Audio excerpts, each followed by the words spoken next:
का नाम हो तहार? मोतीपाल। ए मोतीपाल। कहाँ घर पड़ी? खिजराबाद गाजीपुर।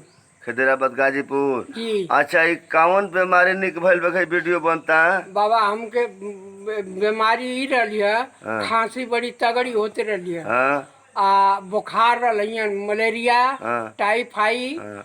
आ इनको। अच्छा, बुखार हाँ औरी और गला में एक्सपेंशन रहा। गला में इन्फेक्शन भी रहला? हाँ कहाँ? हाँ दवाई सदर अस्पताल से कैनी हाँ तो बाबा हल्का फुल्का तनी सा एथुआ भयल, फिर आराम ना होके हाँ। फिर 6-8 जगह दवाई करौनी प्राइवेट में, वो जन से खांसी बुखार हमार ना जाए। इन्फेक्शन कहाँ भई रहल?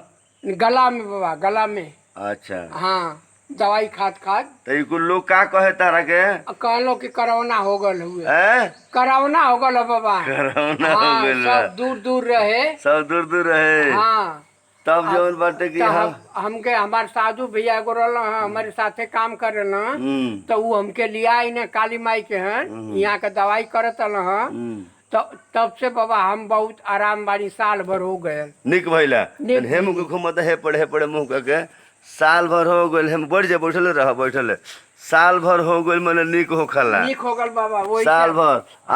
अब पहले घरों के लोग लगे ना सटल, केहू न सटे बाबा, सब दूरी दूरी बनौले रहे, खांसत खांसत जान निकल जाए। आई कहले कोरोना हो गइल बा। हाँ आ एजा आइला काली माई के त कोरोना खत्म हो गल बाबा। खत्म हो गई। हाँ खत्म हो गई, एकदम आजाद बड़ा। रात बड़ी बाबा, साल भर से एकदम ठीक बानी। अच्छा, का न हुआ हो? मोतीपाल।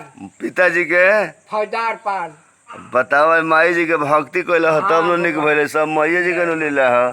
काली माई के जय बोलत। काली माई की जय, काली माई की जय। आज हो गइल 23/5/2021 के तार वीडियो बनवले बने। ठीक है बाबा। अभी खलौरी बन रहली कुल काली माई के चमत्कार ह। चमत्कार है इनकर माता जी।